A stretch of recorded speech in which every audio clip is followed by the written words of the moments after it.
Di sini saya akan mempresentasikan tentang hakikat membaca sebagai upaya meningkatkan kemampuan berbicara. Yang perlu dipahami pertama kali yaitu hakikat membaca. Apa sih hakikat membaca itu? Hakikat membaca merupakan suatu proses yang bersifat fisik dan psikologis. Kenapa dikatakan fisik? Karena membaca diawali dengan mengamati tulisan yang berupa visual. Kemudian dikatakan psikologis karena melakukan kegiatan berpikir untuk mengolah suatu informasi. Kemudian ada pengertian membaca. Membaca merupakan suatu kegiatan atau proses kegiatan kognitif yang berupaya untuk menemukan informasi yang terdapat dalam tulisan. Kemudian ada pengertian berbicara. Berbicara merupakan suatu pengungkapan gagasan atau ide seseorang kepada orang lain menggunakan bahasa lisan. Dari semua tersebut dapat disimpulkan bahwa salah satu cara untuk meningkatkan kemampuan berbicara adalah dengan membaca. Hal tersebut dikarenakan dengan membaca banyak pengetahuan yang didapatkan serta bertambahnya wawasan yang luas. Pembahasan yang kedua yaitu mengenai hambatan atau gangguan dalam berbicara. Yang pertama yaitu ada gangguan mekanisme berbicara. Mekanisme berbicara adalah suatu proses produksi ucapan oleh kegiatan terpadu dari paru-paru, pita suara, lidah, otot-otot pembentuk rongga mulut, dan kerongkongan. Sehingga gangguan berbicara secara mekanisme dapat dirinci menjadi gangguan berbicara akibat adanya kelainan pada paru-paru, kelainan pada pita suara, kelainan pada lidah, kelainan pada rongga mulut, dan kelainan pada kerongkongan. Kemudian, yang pertama yaitu gangguan berbicara akibat faktor pulmonal atau kelainan pada paru-paru. Gangguan berbicara ini dialami oleh para penderita penyakit paru-paru. Para penderita penyakit paru-paru memiliki kekuatan bernapasnya sangat kurang, sehingga dalam berbicaranya pun diwarnai dengan nada yang monoton, volume suara yang sangat kecil, juga terputus-putus. Walaupun dalam segi semantik atau makna kata dan sintaksis atau struktur katanya tidak ada masalah, akan tetapi karena volume suaranya yang kecil mengakibatkan apa yang disampaikan atau yang diucapkannya itu menjadi kurang terdengar oleh penerima. Yang kedua yaitu gangguan berbicara akibat faktor laringal atau kelainan di pita suara. Gangguan bicara akibat faktor ini menyebabkan suara yang dihasilkan menjadi serak atau hilang. Jadi gangguan ini ditandai dengan adanya suara yang serak atau hilang. Namun dalam segi semantik atau sintaksisnya ucapannya masih diterima. Akan tetapi karena suaranya serak akan menjadi terdengar tidak jelas. Yang ketiga yaitu gangguan berbicara akibat faktor lingual atau lidah. Lidah yang sariawan atau yang terluka akan terasa pedih jika digerakkan. Sehingga untuk mengantisipasi rasa pedih tersebut, aktivitas lidah dikurangi secara semaunya. Sehingga pada situasi tersebut, pengucapan sebuah fonem atau bunyi bahasa akan menjadi kurang sempurna atau tidak sempurna. Contohnya, pada kalimat sudah barang tentu ia akan menyangkal. Mungkin akan diucap menjadi huah baan keku ia aan meangkai. Nah, di sini kalimatnya menjadi tidak jelas dan juga pasti akan kurang dipahami oleh pendengar. Yang keempat yaitu gangguan berbicara akibat faktor resonansi atau kelainan pada kerongkongan. Gangguan berbicara akibat faktor ini menyebabkan suara yang dihasilkan menjadi bersengau. Contohnya pada orang yang sumbing, suara yang dihasilkannya menjadi bersengau atau bindeng karena rongga mulut dan rongga hidung yang digunakan untuk berkomunikasi mengalami kerusakan di langit-langit keras atau palatum sehingga kerongkongannya menjadi terganggu. Kemudian hal ini juga dialami oleh para penderita yang mengalami kelumpuhan di langit-langit lunak atau velum, sehingga rongga langit-langit tidak memberikan resonansi kerongkongan yang seharusnya, sehingga suaranya pun menjadi bersenang. Saya di sini ingin mempresentasikan materi-materi yang telah dijelaskan sebelumnya oleh teman-teman saya. Yang saya ingin jelaskan di sini, saya ingin menjelaskan materi tentang gangguan akibat multifaktorial pada perkembangan bahasa anak. Sebelumnya ada yang sudah tahu apa itu gangguan multifaktorial? Gangguan multifaktorial atau berbagai faktor bisa menyebabkan terjadinya berbagai gangguan. Gangguan bicara. Nah, jadi di setiap anak mempunyai perkembangan bahasanya masing-masing. Kita tidak bisa memaksakan kepada anak usia dini itu agar supaya umur 3 tahun dipaksakan agar supaya dia bisa baca dengan lancar, bahasanya bagus gitu, seperti anak-anak usia 6 tahun. Gak bisa, karena kenapa? Karena di setiap anak itu mempunyai perkembangan bahasa masing-masing. Nah, di sini saya ingin menjelaskan poin yang pertama, yaitu berbicara secara serampangan. Mungkin kerap teman-teman atau rekan-rekan semua di sini menemukan seorang anak itu berbicara secara serampangan, berbicara secara tidak teratur. Jadi bicara serampangan secara cepat.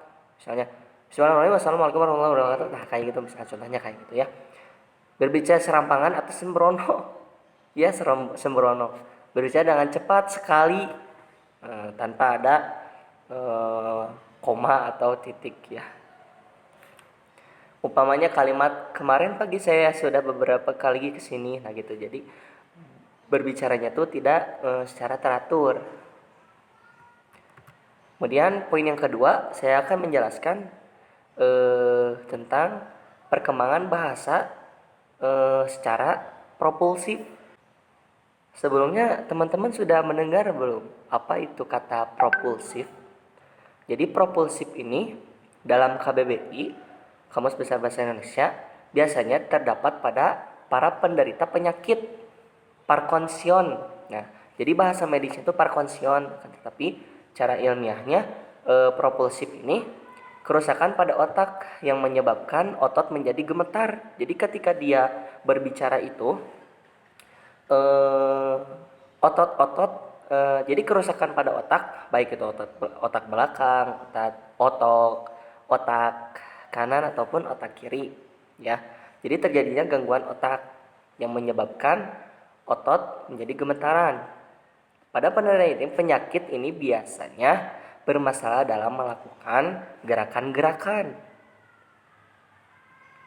Pada penderita ini dia sering bergerak tak teratur gitu. Jadi udah mau ototnya gemetaran, mempunyai kekurangan yaitu kerusakan otak, tergantung karena elastisitasnya otot lidah. Nah, otot lidahnya mungkin agak gemetar, otot wajah, kemudian otot mulut ketika dia berbicara. Ya, mungkin kita mempunyai mungkin ada seorang, contoh saya ya, ada orang yang berbicara secara serampangan, percis. Jadi berbicaranya tuh tidak sesuai dengan aturan. Jadi kalau misalnya dia public speaking stand di depan, dia itu tidak mematok koma atau titik. Yang penting dia bisa berbicara di depan, yang penting dia bisa public speaking di depan, dia sudah aman.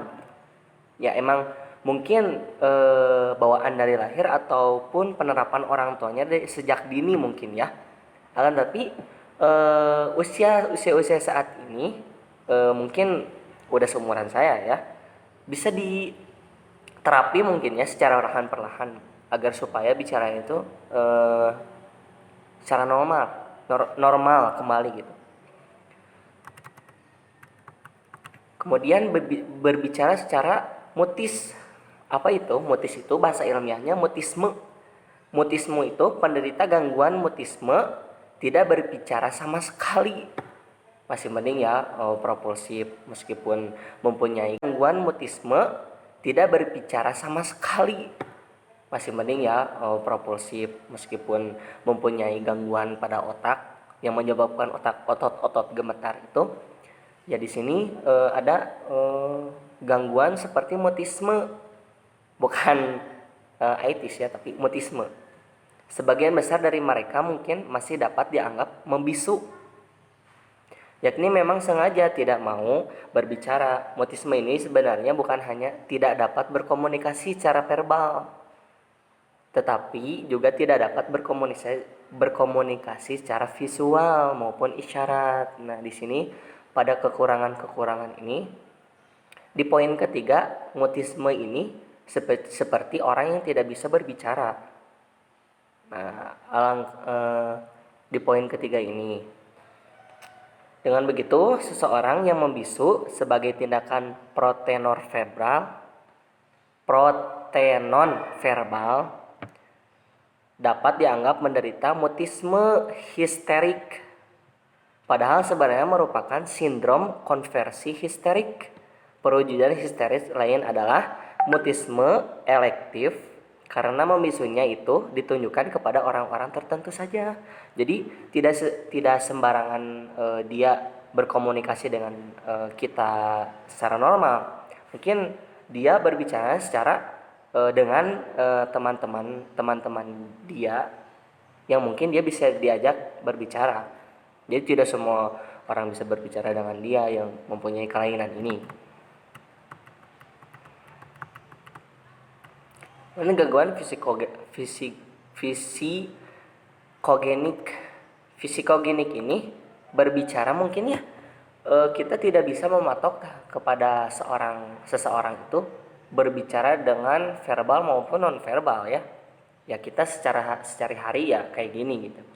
Ya mungkin ada beberapa tahapan perkembangan bahasa. Ya, diantaranya ada 3 poin itu. Yang ketiga, ada gangguan psikogenik. Gangguan ini tidak bisa disebut sebagai gangguan dalam berbicara, tetapi adalah bervariasi dalam berbicara yang normal. Ada 4 bagian dalam gangguan psikogenik ini. Yang pertama ada berbicara manja. Berbicara tersebut dapat dikatakan manja karena orang yang melakukannya itu meminta perhatian. Contohnya seperti anak yang baru jatuh, terluka, atau kecelakaan. Terdengar perubahan nada pada kalimat tersebut. Contohnya itu seperti saya sakit, jadi saya tidak suka makan. Udah aja ya, menjadi saya sakit, jadi saya tidak suka makan. Udah aja ya, gitu. Yang kedua ada berbicara kemayu. Berbicara ini berkaitan dengan perangai kewanitaan yang berlebihan, seperti lemah gemulai dalam tingkah laku maupun tutur kata. Yang ketiga ada berbicara gegap. Merupakan berbicara yang kacau karena sering tersendat-sendat, mendadak berhenti, lalu mengulang-ulang suku kata pertama maupun berikutnya. Yang terakhir ada berbicara latah. Berbicara latah merupakan tingkah laku membeo atau menirukan apa yang dikatakan oleh orang lain. Latah ini merupakan tingkah laku akibat keterkejutan, akibat refleks akibat keterkejutan. Yang terakhir, D. Menanggulangi hambatan anak dalam berbicara. Gimana sih cara menanggulangi hambatan anak dalam berbicara? Tentu saja dibutuhkan perbaikan dalam pembelajaran berbicara. Contoh pertama ada pembelajaran diskusi kelompok melalui penerapan berbasis masalah. Yang terakhir ada melatih berbicara anak di depan umum. Materi terakhirnya yaitu tentang dramatisasi berbicara dengan drama atau bermain peran. Jadi metode bermain peran atau drama ini tergolong model pembelajaran simulasi sehingga waktu pelaksanaannya dapat dilaksanakan secara bersama dan silih berganti. Adapun tujuan metode ini teknik dramatisasi ini siswa dilatih untuk mengekspresikan perasaan dan pikirannya dalam bentuk bahasa lisan. Bermain peran ini dapat meningkatkan kemampuan berbicara siswa ketika dia memerankan suatu tokoh yang diperankannya. Menurut Makhrupi dijelaskan ada 5 kelebihan metode bermain peran ini. Yang pertama yaitu memiliki kesan yang sangat kuat pada siswa dan ingatan yang tahan lama ketika siswa itu memainkan peran yang diperankannya. Dan di samping juga siswa mendapatkan pengalaman yang sangat berharga ketika bisa tampil di depan umum. Jadi ketika siswa itu bermain peran, dia dapat mengingat kosakata atau kata-kata yang diucapkannya ketika berperan memerankan tokoh. Jadi ini dapat sekali meningkatkan kemampuan bahasa siswa, yaitu dengan berbicara.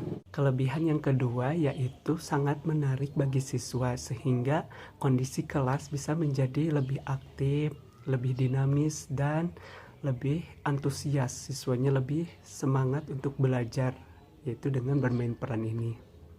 Terus kelebihan yang ketiga yaitu membuat gairah belajar siswa meningkat dan rasa kebersamaan, emosional, dan menambah kesetiakawanan sosial yang tinggi. Kelebihan yang terakhir, selain siswa mendapatkan kosakata dalam ketika bermain peran, siswa juga dapat memetik satu hikmah di dalam cerita yang diperankannya. Adapun kekurangan dalam metode pembelajaran bermain peran ini atau drama, yaitu yang ke-1, dalam bermain peran membutuhkan waktu yang relatif panjang, jadi tidak bisa spontanitas atau mendadak gitu. Jadi harus dipersiapkan dari beberapa hari atau beberapa minggu, dan juga membutuhkan daya kreativitas dan kreasi yang tinggi dari pihak guru.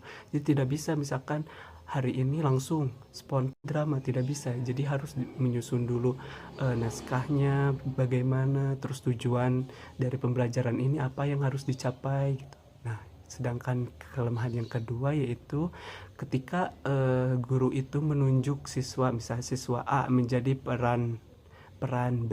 Nah, kadang-kadang siswa itu malu atau tidak mau. Jadi kekurangannya itu kadang-kadang siswa tidak menerima gitu tokoh yang ketika guru itu menunjuk harus tokoh ini. Jadi guru juga tidak boleh memaksa kemampuan yang siswa miliki. Nah, sedangkan yang ketiga, ketika permainan peran ini gagal atau tidak sukses gitu, itu dapat bukan hanya kesan yang tidak baik kepada siswa, tapi juga tujuan pencapaian pembelajaran juga dapat terhambat gitu.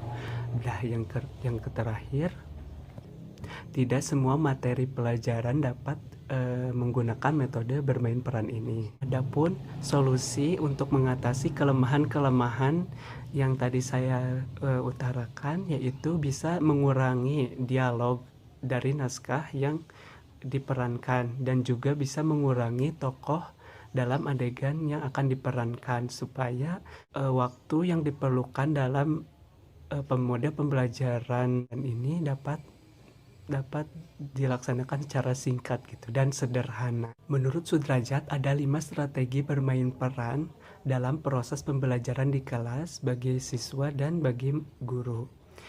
Yaitu yang pertama, ketika guru menerapkan model bermain peran ini di kelas, yang pertama kali dilakukan oleh guru yaitu menerangkan terlebih dahulu tekniknya seperti apa gitu. Misalkan yang pertama, guru membagi beberapa kelompok, misalkan 2 atau 3 atau 4 kelompok. Dan juga penokohan, jadi guru harus pintar-pintar menentukan si A misalkan jadi tokoh B, si B jadi tokoh C gitu. Jadi harus sesuai dengan kemampuan siswa gitu. Jadi, jangan memaksakan siswa harus memerankan tokoh yang tidak diminati atau tidak dia suka gitu. Nah, yang ketiga, jadi harus ditampilkan di kelas dengan secara sederhana. Yang kedua, guru harus menetapkan situasi, masalah, jalannya peristiwa, dan latar belakang cerita yang akan dipentaskan. Jadi tidak boleh guru misalkan menerapkan mode pembelajaran ini secara apa gitu. Misalkan yang pertama, guru membagi kelompok, beberapa kelompok, misalkan 2 atau 3 atau 4 kelompok. Dan juga penokohan, jadi guru harus pintar-pintar menentukan si A misalkan jadi tokoh B, si B jadi tokoh C gitu. Jadi harus sesuai dengan kemampuan siswa gitu. Jadi, jangan memaksakan siswa harus memerankan tokoh yang tidak diminati atau tidak dia suka gitu. Nah, yang ketiga, jadi harus ditampilkan di kelas dengan secara sederhana. Yang kedua, guru harus menetapkan situasi, masalah, jalannya peristiwa, dan latar belakang cerita yang akan dipentaskan. Jadi tidak boleh guru misalkan menerapkan mode pembelajaran ini secara spontanitas. Jadi harus dibuat dulu seperti apa jalan ceritanya, situasinya, terus latarnya, terus waktu durasi pementasannya berapa menit. Jadi harus dipersiapkan. Nah, strategi yang ketiga yaitu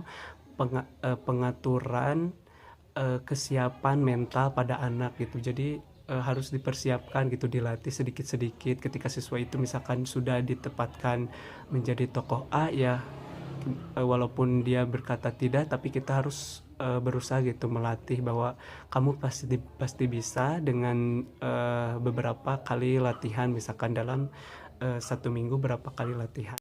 Nah, strategi yang keempat yaitu ketika permainan peran ini dalam puncak klimaks permasalahan, guru dapat menghentikan jalannya proses pembelajaran ini karena ada 2 alasan. Yang pertama, guru bermaksud agar permasalahan yang dipentaskan dapat diselesaikan secara umum gitu, dapat dibantu oleh kelompok lain gitu yang nonton. Jadi siswa yang lain dapat berkomentar gitu, apa menebak-nebak gitu apa akhir dari cerita ini gitu. Nah, yang kedua, alasan yang kedua yaitu ketika jalan pementasan dramanya itu sudah buntu gitu atau sudah tidak kondusif. Jadi guru bisa menghentikan proses pembelajarannya. Nah, yang terakhir yaitu guru dan siswa dapat berkomentar, menilai, dan juga memperbaiki atau mengevaluasi gitu supaya kedepannya model pembelajaran drama ini dapat berjalan dengan baik gitu. Mungkin cukup sekian dari saya. Wassalamualaikum warahmatullahi wabarakatuh.